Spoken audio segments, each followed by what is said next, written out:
thank you, everybody, for coming. This is an amazing turnout, and what a brilliant room. It feels like a big upgrade on last year. Well done to the Old Gold Racing team, because I think it's taken quite a lot of pulling together, and they've all worked incredibly hard. Wonderful, like I say, to see so many of you here, and also thank you so much to all of our trainers for joining us today, including you. Well done for making it. It was me that was late last year, but you know. Mick, you're going to have to do a lot of helping here, because I have been in Australia and I'm recently back. I did write lots of notes and then I promptly left them at home, but it's okay. I'm vaguely across what we're talking about. But Mick, how have the last couple of days been? Last couple of days have, unsurprisingly, been a little bit damp, especially on Friday. My suit is still hanging up, trying to dry. We had a wet weather position for ITV, which was undercover. Unfortunately, though, it wasn't undercover. Look it. Somebody made a mistake with the wind direction. The wind direction was actually making us get extremely wet. So, yeah, but it's fantastic racing. And I think if you had horses that wanted very soft ground, you were delighted. And all of these trainers cannot complain, because we have been screaming for rain, rain, rain. And it's fair to say we got our fair share. 100%. And how about today's conditions? The rails moved a little bit, trying to find a little bit of fresher. Yeah, I do think it's going to be quite testing today. I think it'll be hard work for these horses. I think having a fitness edge, will be something that plenty of punters will look for today. I think horses starting out their careers, having their first run, might get a little bit of a shock if they're not ready for this. So I think that's something to bear in mind if you're picking horses this afternoon. Nicky, how's John Bond come out of his run? I'm not sure this is working. It is. It is working. Oh, good. There we go. Yeah, John Bond, thank you. No, he's fine. He's fine. He was exactly what Mick said. I think you'll find that the horses that aren't, they've got to be very fit. We're not. Well, I'm certainly not, but our horses aren't either. For him, it was essentially we got that run under his belt. Otherwise, he wouldn't get to the Tingle Creek. He got tired in it, and I think you'll see that some yards are just a couple of weeks ahead of the others, and we're one of the others. And he just needed it. But hopefully it's done the trick, and he can go on. Got 3 weeks to the Tingle Creek.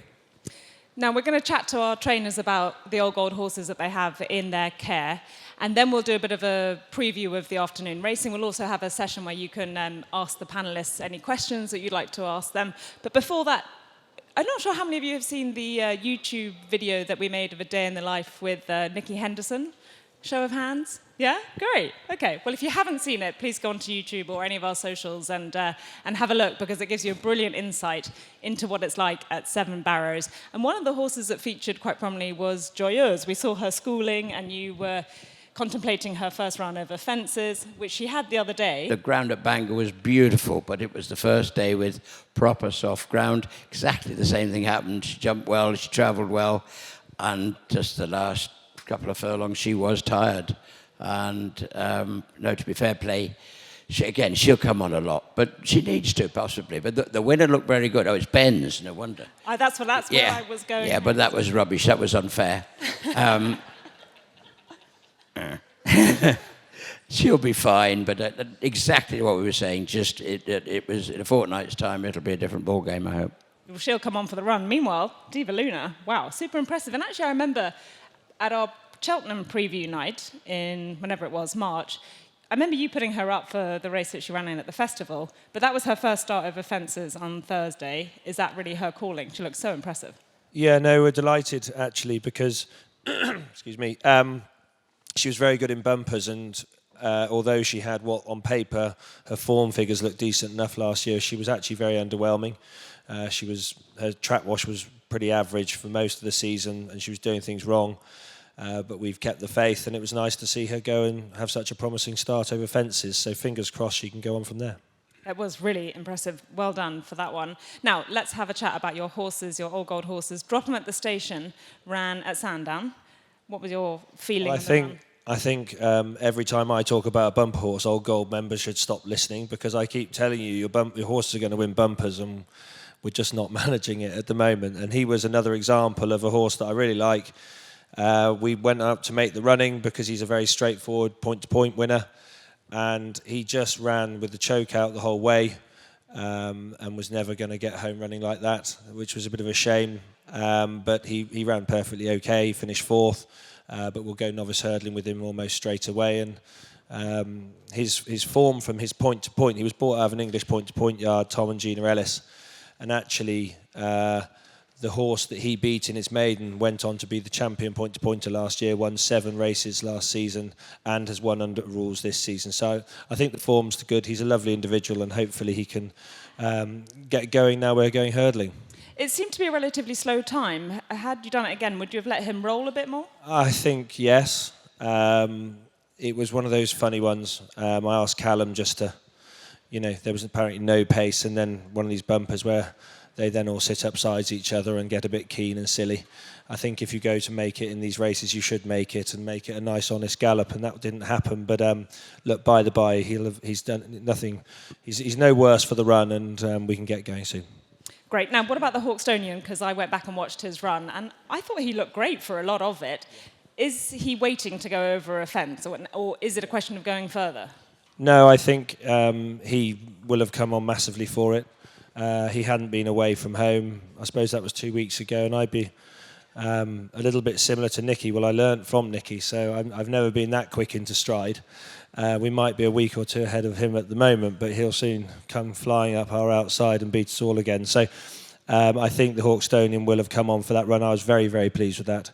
He's an exceptional jumper. He's got a great way of going, and the more of this rain, the better. So what's the plan with him? I'd say we'll be ready to go in 2 weeks' time. Another novice hurdle, stick to 2.5. Hopefully. I mean, the one thing wonderful about Old Gold is there's always somebody local to the course. But I don't think we'll quite go to Sedgefield again, a long way for us. But we'll see if we can find a midweek, 2.5 mile novice hurdle that he can be competitive in. Great. Well, good luck with him. He looks fantastic, and can't wait to come and visit him one day. Can I sit down now? Great. Looking forward to that. Now, Tom, down the other end there. Hello. Thanks for joining us. Tell us a bit about the Old Gold Racing team with you, because we've got a few on the sidelines through injury. Yeah, we have, unfortunately, obviously, Apple Away, who's been such a flagship servant for not just the owners group, but obviously for the yard itself. Unfortunately, she picked up an injury, it was fortunate that it was picked up so early. She's had the operation. The screw has been successful so far. So we're hoping that she'll come back for a run in the spring. Unfortunately, at this stage, it doesn't look like she'll be able to retain her crown in the Grand National Trial at Haydock. I think we're going to run out of time for that. But as I say, fortunately, it was caught at the right time. It's not as serious as it could have been. And she's making a good prognosis at the moment.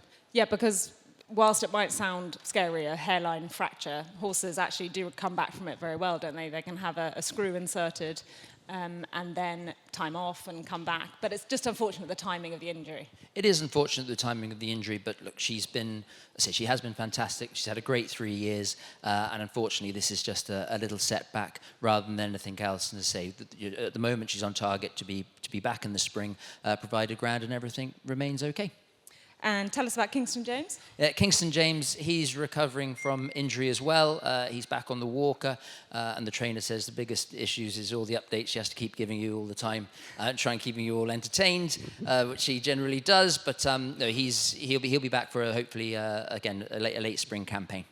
And now Killybegs Jet Lady pulled up in October. Yes, she did. Unfortunately, the sort of wheels came off a little bit with her. She's lost her confidence jumping.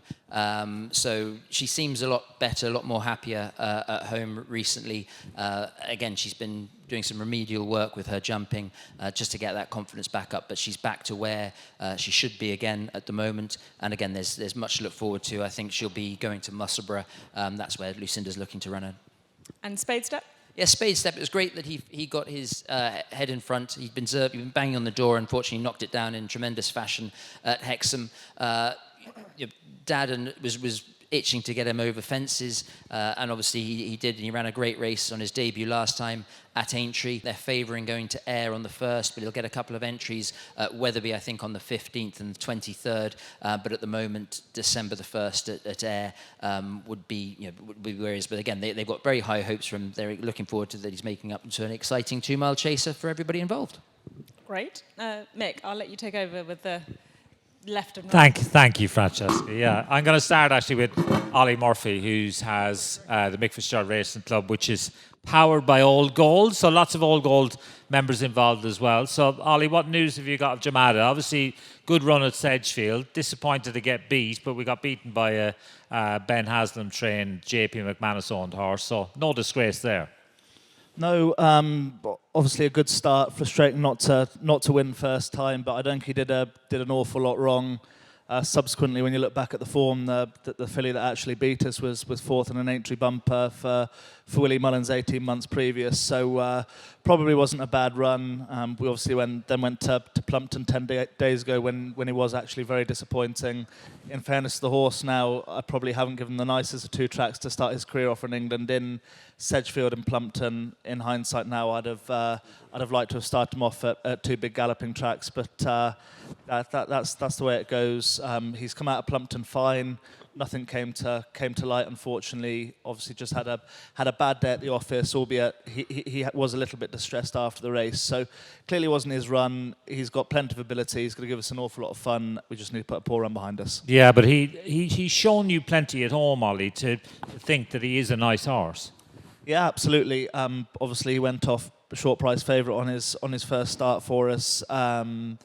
He's shown me that he's going to win plenty of races. His Irish form was good too. So, yeah, very early days. He had a good run first time, a disappointing run at Plumpton, but we'll put that behind us, and I'm sure we'll be back in the winners' enclosure before too long. Brilliant. Thank you very much. Now, just on a note, I'm sure everybody here would like to congratulate you on having your first winner at Cheltenham at this meeting, with Wade out winning. So, yes, round of applause. As in, here at the November meeting, Ben Pauling shaking his head. You're actually all meant to go, how the bloody hell has it taken you so long? But yeah, I actually didn't know until I watched ITV back after racing. But yeah, no, Wade out was good on Friday. Yeah, boring Sean Bowen again. He had to do something out of the ordinary, didn't he? But yeah, no, good day. He won well and nice staying chaser. Yeah, very well done. Do you want me to speak to Fergal? So Fergal O'Brien. So obviously John Barber, that was a very, very nice win last time. Yeah, very, very happy with him. I just can't believe how I got it so wrong at Newton Abbott the first time, but anyway. But he's not a straightforward horse, is he, Fergal? Like he's a horse who you've always thought the world of, but you feel that he sometimes just blots his copybook. Yeah, he does. He's got a mind of his own, and he's, very lucky. Got a lovely lad, Finn Freeman, who rides him, looks after him every day, and loves him like only a mother could love a naughty child. So yeah, and Finn thinks the world of him. So yeah, he Newton Abbott was not a lot went right. We needed to run. The ground was a bit quick. Everything happened a bit quick for him. So he didn't feel like getting involved. But then he was very good at Utoxeter, and he was very impressive. And I think Ben's horse was second, and was second here in the boys' race on Friday. So that form's backed up, and Frank that form. So he's in great form at home. We're very happy with him, and I think he's one of those horses that will keep progressing in those handicaps, because he's never going to win by miles, and I think there's probably another bit of mileage in that mark, and and he'll jump fences in time. So where are we likely to see John Barber next? I'll just get my notes up from Sally, because she's the boss. John Barber is in at Doncaster on the 29th. Of November, and Warwick on the 11th of December. So Are both of those handicaps? Both of them are handicaps, yeah. So we'll have a look at them and see where we go for them. But it just because I'm sure there's a lot of people here who are involved in John Barber. When you've got a horse like him, like before he ran at Newton Abbey, you were thinking about running him in the Persian War, and then it all goes wrong. And it's very easy for people to get disillusioned and get disappointed because a horse has one bad run. But it's important that you're playing the long game with these horses.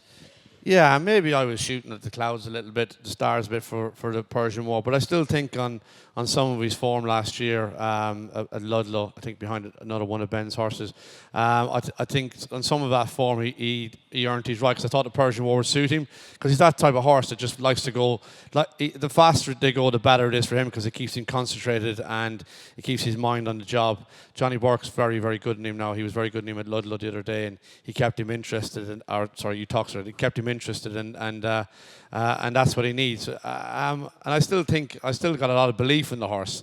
It's just as long as we can eke that out of him. But yeah, I was disappointed at Newton Abbott, and after being beaten so far at Newton Abbott, it would have been hard to turn up in a Persian War and try and justify it there, because if it had gone wrong there, I would have put him backwards again. So again, I've got a good team of people around me. I was still fairly bullheaded about going for the Persian War, but the people around me said that wouldn't be a great idea, and there was a better race at Uttoxeter a couple of weeks later, so that's what we did. Brilliant. Job well done. Right, Nicky, back to you. Now, I'm going to stress again, if you haven't seen The Day in the Life of Nicky Henderson on YouTube, please go and see it, because for my part, I absolutely adored the day that we got to spend with you. It was fascinating seeing all the different elements of the training, including the schooling first thing, and then the second lot, third lot. We had owners coming. We had a good look at Constitution Hill and amongst all the other stable stars. But most importantly, we also got our first look at the very exciting Viscountess Nelson.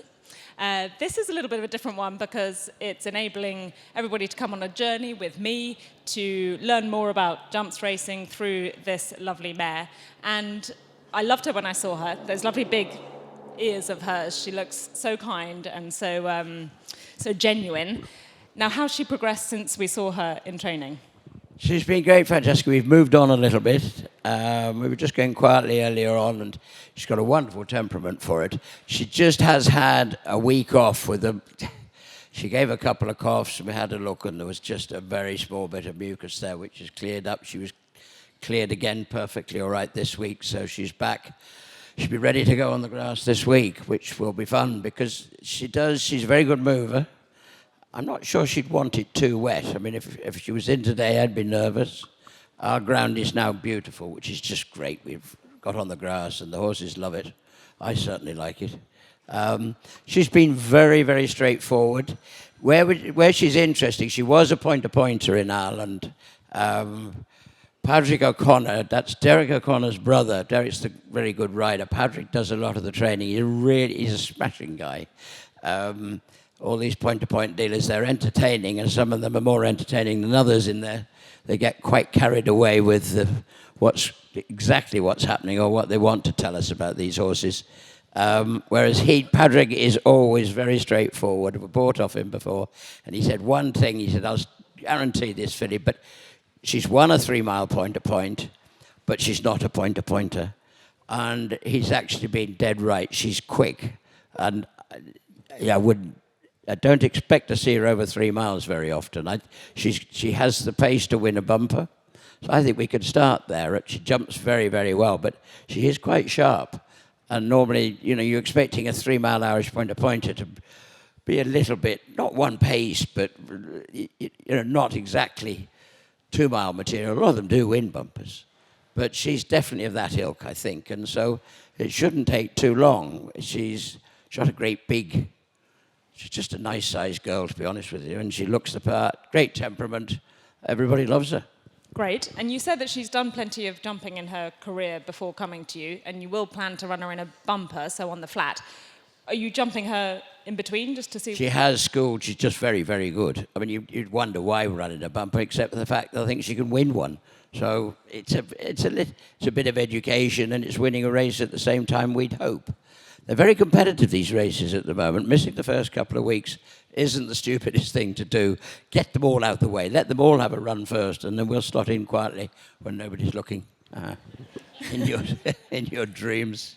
So as part of my education, and maybe for a few other people here as well, is it a bit like when you run a flat horse and a maiden? You don't want to be going to Newmarket Maiden or Newbury Maiden. You look for something a little bit... All these maidens, bumpers, novice hurdles, all of a sudden... The word good to soft comes into the going description. You could divide these races 3 times every day. There's so many horses that have been waiting for it across the country. And they're not surprisingly, wherever you go, look at any of the nice tracks that we all like using. There are so many entries, and there's some very smart horses. You can see from that novice hurdle today. You ran her at the Derby, wasn't it? Yeah, Wimbledon Hawk. No, the other one. And Yente Friendly. Yeah. I mean, this is ridiculous. You are not meant to go from the Derby to a maiden at Cheltenham, but No reason why you shouldn't. It's there. That's how competitive it is at the moment. But she'll be ready. Yes, well, you actually called me just before I went to Australia, and you said, right, how are the sales going in Viscountess Nelson? Because I want to get her out quite soon. So you heard it here first. She will win a bumper, and she jumps like a stag. So, I mean, what's not to like? If you haven't got a share in Viscountess Nelson, I think you need one, because the trainer here says she's going to be a star. So get involved with that one. Now, Akamos had a run the other day. Went so close. Gosh, he looked great. Yeah, he was. It was a bit sad, that. I thought we'd got the job done. It's going back to the same thing, where we are just a fortnight behind. We had 3 that day, all finished second, all did exactly the same thing, jumped the last, looked like they're going to go and win, and something just went and nabbed them at the end, purely because they... Yeah. And they're He put up a not good quite fight, there. though.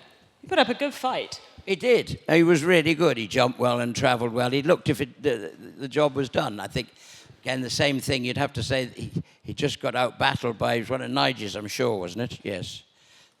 Fit. Fitter than we were, if you like. So we'll come on a lot for that. He's fine afterwards. He jumped well. I think that was 2 mile 3. He'd get 2.4, 2.5. He's going to be a chaser, and he's going to be a lovely chaser when the time comes. He's a big, big, strong boy. And he's come out of the race very well. We'll do the same again I was just trying to do that. He was a novice up until the 1st of December, so we're probably, I mean, there's very little difference between a novice handicap and an ordinary handicap now. I still think he's reasonably handicapped, I must admit. But his game will be chasing, but I'd be disappointed if he can't win a couple of those sort of races. And he wants to be going to the good tracks. He's a big horse. And you said he's at home, he's so straightforward. He's easy to do everything with. If I had to get on a horse tomorrow, which is unlikely, but he'd be on my short list anyway. Great, good to hear. Mick, Charlie. Thank you, Francesca. Well, because my poor preparation, I forgot to ask you about She's Delighted, Fergal. I think it was more to do with my no-show at Chepstow, that they weren't expecting me to turn up here. So my car broke down, okay? That's the story. Oh, that old chestnut. Charlie, we always had trouble with that car last year. Charlie knows how temperamental that car is. And I definitely didn't want to go to Chepstow that day. Yeah, She's Delighted. She ran okay at Uttoxeter. We run all our bumper horses from the back, as you know, unless they're really slow. And then we made the run in the one day on the one, which is retired now. And She's Delighted. We dropped her in with the Noel Feely horse. I was delighted with it. She picked up and travelled. It was a funny old race. They went steady enough, and then they sprinted up the straight. But she ran on very well. I was tempted to go straight over hurdles with her, but I think she probably is capable of winning a bumper. So I think we got her in at Weatherby on the 26th, so I think that's where we head for. And she's been working well since we got her home. She's come out of the race well, so you're ready to rock and roll. Yeah, we're ready to go again. Like probably all do, in between bumpers, she's been schooling. We know she jumps. And so looking forward to giving another run in the bumper. Hopefully we can win a bumper and then go on over hurdles. Yeah, it was a race that was run at a really slow pace as well. So anything that was that far back, really inconvenient. So I think she did well in the circumstances. Yeah, no, we're very happy with her. Yeah, good. Charlie St. Quinton here representing Paul Nicholls. So we'll ask you about Roadshow first, because I know that you were driving the box, were you, up to Sedgefield when they won? Yeah, I was, yeah. Sorry, everyone, that we keep sending your horses up to Sedgefield, but... You never drove the lorry at our place. You was too much of a princess or prince to drive the lorry at our place. There we are.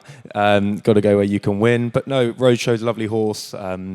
Obviously, with his wind issues, we do need top of the ground. So with him, we just got to go 2 miles. Hopefully tracks like Taunton, when Canton will get him out again. He's rated 105, and hopefully there's a bit of wiggle room in his mark. So yeah. But the ground is crucial to Roadshow. Like, soft ground is not for him. So in an ideal world, you'll be running at all those winter tracks that have been struggling with firm ground this year. 100%. Yeah, there's no secrets with his wind. We need really quick ground for him. But speaking to the boss, we're going to try and get another run into him whilst the ground's relatively okay. I know we've had loads of rain the last few days, but hopefully get him around the Taunton on good ground, good to firm, and hopefully he'll get his head in front. Can I just ask you about Outmaster? This is a horse that I know that Paul really, really likes. Yeah, Outmaster, lovely horse. He has got a hairline fracture to his cannon bone. hopefully you all are aware of that. So he does need 2 months box rest. But look, he's a 4-year-old. If anything, the time will do him good. And just, yeah, so 2 months box rest, and then we'll see him 2 months after that. So in 4 months' time, hopefully a bit better ground in the spring. And yeah, there's no hiding that we really rate him very highly, and you'll see him in the bumper in the spring. Yeah, and like Francesca explained a little bit earlier on, you know, these hairline fractures, if you x-rayed every single horse, you might find quite a lot of hairline fractures with some of them. So it's not a massive deal. It's not a career-ending thing. No, exactly. Like when it first came up, we were all panicking that we thought it could be a leg, and that's obviously a season. And this time of year, it'd be probably sort of 14, 16 months till we see him again. But hopefully we'll see him back within 3 months, just a hairline With fracture. that, it's just like you say, it's just a month or two's box rest, and then away you go. Exactly, and the time won't be lost on him. He's not the biggest. He's still got a bit of growing to do, so he'll bulk up. We'll feed him plenty, and he'll be back. Now, I want to know about, from a personal point of view, about Paddy the Pole. How is he? Paddy the Pole's great. I think the plan with him now, obviously, he wants good ground as well. He's going to have a bit of time off over the winter whilst the ground's getting pretty soft, and then he'll be back in the sort of for a spring, summer campaign, getting back up to Sedgefield with Freddie Keithley on board, and hopefully rack up a bit of a sequence. Yeah, it was fantastic. Paul Nicholls got a very, very good record. Actually, Nicky Henderson's got a pretty good record at Sedgefield as well. So I think Sedgefield's a happy hunting ground for all of us. Yeah, and I keep suggesting entries to the boss up to Sedgefield, and then I suddenly realise that I'm the one who has to go. I might stop that, but no, look, you've got to go where you can win, and obviously with Old Gold, it's lovely that you're all sort of based all around the country. So even when we go up to Sedgefield and all these sort of places, there's loads of you, which is great. It means a lot. Brilliant. Thank you, Charlie.